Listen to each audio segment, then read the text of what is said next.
what's up guys? My name is Zach and today I am driving a 2007 Buick Lucerne CXL. Up front is a 3.8 liter V6 and down below is a 4-speed automatic transmission. Now I am super excited to be driving this Buick Lucerne for two reasons. First of all, I'm always excited to share Buick and GM products from yesteryear that you just don't see on the road as much as you used to, and the Lucerne definitely fits that category. You know, I say that these Lucernes are hard to find, but there's one. However, the second reason is the fact that I've driven the Buick Lucerne Super. Shout out to Steven with that vehicle. Beautiful car with the North Star V8. But that was the top of the range. That was the most expensive. That was the sought after one. What was it like to own and drive a normal Buick Lucerne? Something that wasn't blood pumping or toe curling? Well, I'm going to be showing it to you today and hopefully taking you on a trip down memory lane. But if you would like to submit your own vehicle, you can head on over to my website, zachpradel.com/submit. It's a quick and easy submission form. It takes under a minute to fill out, and I come out to you. But let's get back to that 3.8 liter V6, better known as the 3800 Series 3 from GM. This is one of the best engines that GM ever put out. The 3800 started really back in the late 80s and went through 3 different iterations, 4 iterations if you want to talk about the red dot era at the late 80s. But these engines are very, very reliable. And actually the first engine I ever tore down and rebuilt was this, a Buick 3800. It makes upper 190s in terms of horsepower. You're not really going to wow anyone in that regard, but it is going to be a reliable engine to get you from point A to point B. Like I said, paired to it is a 4-speed automatic because GM was just doing everything with 4 speeds at the time, and so that's what this vehicle is as well. Last but not least, the Buick Lucerne is front-wheel drive. So how does it feel to drive the Lucerne CXL? Well, it's a lot more relaxed than the Super. And we'll talk about it with the interior, but all the interior touch points are very comfortable, very relaxed, very spacious, which is nice. But getting on the throttle, it takes a second. Cornering is a little loose, but that's how old Buicks used to be, and that's how I prefer my Buicks. With that stuff out of the way, let's talk about the interior. Well, in front of me, I have 3 gauges. Off to the left is my tachometer, in the center is my speedometer and information, and off to the right is my coolant temperature and fuel. On the steering wheel, on the left, we have our cruise control options and our heated steering wheel. Absolutely love to see that. And off to the right, we have our skip track, source, and volume buttons. To the left, I have my information buttons for that little gauge cluster readout, and down below we have the climate control vent, headlight switches, and gauge dimmer switches. Moving on to the door, we have 2 levels of memory seats, but also heated and cooled seats. Cooled seats is a fantastic feature to have even in modern cars, but back in 07, this was not common at all. And so very, very cool to see that here in the Lucerne CXL. But down below, of course, we have our power mirrors, power windows, and power locks. Moving into the center, we have a little hula girl, but we also have a hazard switch and 2 climate vents and an aftermarket radio, because any radio from 07 isn't going to keep up with modern tech, so you got to swap that out. And then we have our climate controls. I really like how clean and concise these climate controls are. They're not braggiose. They don't take up any more room than they have to. Fan speed to the left, where to send it to the right. Dual zone temperature as well on both sides. So very, very cool to see all of that. Down below, we do have a pull-out ashtray, and then we get our center console. So a bunch to talk about with this. First of all, we do have openable cup holders, so we will do a big friggin' bottle test, and I am very happy to report that although it doesn't sit down very planted, it does fit the big friggin' bottle, and I've been driving it, I've been taking corners, driving the vehicle as I would, and it has not fallen over. So I think I'm actually going to give the 07 Buick Lucerne CXL a pass for the big friggin' bottle test.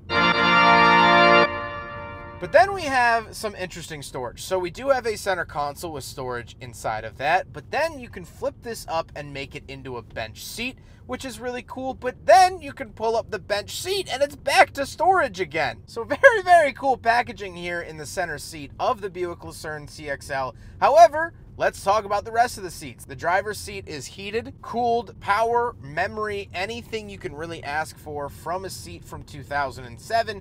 This seat has, and I am very happy to say that. However, the driver's seat has one weird quirk that I can't figure out. On the front of it, it has a 12-volt outlet. What the f was this for? If it was a cigarette lighter, that's very dumb to put it down there because you might burn your seat. If it was for accessories, who wants to plug that into the moving chair? If it's a radar detector, then the cord is gonna hit your leg, or anything, it's gonna hit your leg. If anyone has any reason behind why they put a 12-volt outlet on the bottom of the seat, please let me know, because I can't seem to wrap my head around it. What I can wrap my head around is the back seats, so let's go do a back seat review. All right, so we're in the back of the 2007 Buick Lucerne CXL, and I fit wonderfully. This is an incredibly spacious, incredibly comfortable back seat, and it's absolutely lovely. I do have a fold-down center console with cup holders, 2 vents back here as well, but this is the place to be. This is where you want to be in the Lucerne. It's comfortable, and it's just like old Buick, man. Let's hop around the back. We'll take a quick look at the trunk and cargo space, and then we'll talk about the looks. Here is the trunk of the Buick Lucerne. Huge. Now, it does have a Cadillac floor mat. That is not from this vehicle, of course, and the subwoofer is not factory as well.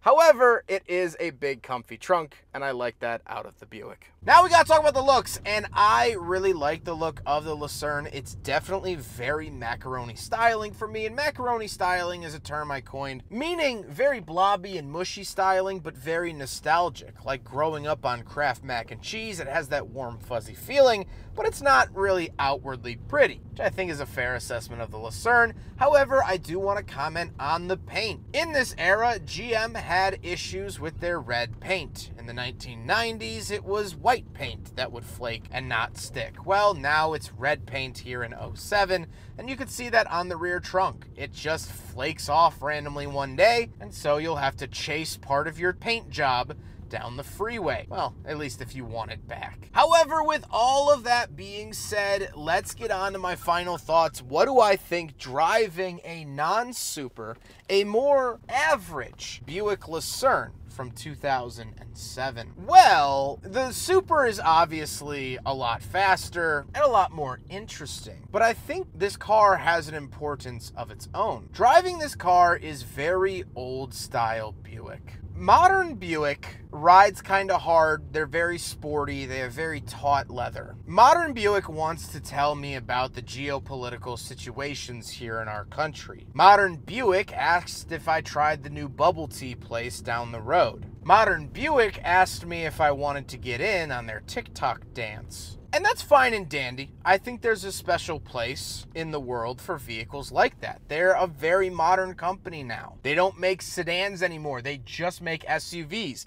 A very modern move. Not a good one in my opinion, but a modern one. The Buick Lucerne was one of the last Buicks that really felt like old Buick. The Buick Lucerne still writes out birthday cards by hand. Doesn't send an e-card or a promo code. The Buick Lucerne still looks you in the eye when it shakes your hand. And the Buick Lucerne still calls the waitress sweetie when she brings another black coffee. Now, I'm not saying that everything that the Lucerne does is correct or right or anything like that. But what I'm saying is that it feels like what came before it. And fans of the Buick badge loved older Buicks. They loved how their front-wheel drive 90s land yachts drove. This drives like it. This feels like it. It acts like it. And so while maybe it doesn't have a place in modern society, it represents a slice of the past. A slice of the past that many people like myself are very fond of. I hope you guys enjoyed the video. Huge thank you to Kevin for letting me take out his Buick Lucerne CXL here today.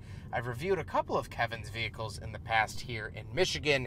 He's always a wonderful treat to work with, and I appreciate him very, very much. But I hope you guys enjoyed the video. Don't forget to rate the video, comment on the video, and subscribe if you really liked it. Take care, guys.